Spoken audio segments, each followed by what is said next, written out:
या योजनेच्या मदतीसाठी, लाडक्या बहिणींच्या मदतीसाठी आता हेल्पलाईन सरकारनं सुरू केले।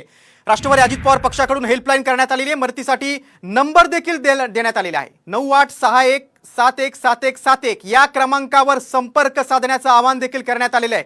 उपमुख्यमंत्री कार्यालयात हा हेल्पलाईन डेस्क असणार आहे। दररोज 50,000 तक्रारी सोडवता येणार असं उपमुख्यमंत्री अजित पवार यांनी स्पष्ट केलेलं आहे।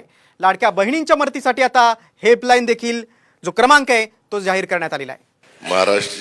महाराष्ट्रीयवादी हेल्पलाईन यासाठीच खऱ्या अर्थाने बनवलेली आहे आणि तुम्हाला माहिती आहे नंबर पण तसा लक्षात राहण्यासारखा आहे 9861717171 त्याच्या 9861717171 हा नंबर तसा एकदम म्हणजे बाकीचे नंबर थोडेसे ऑड असतात, हा लक्षात राहण्यासारखा एकदा दोनदा थोडासा पाठ करण्याचा प्रयत्न केला तर 9861717171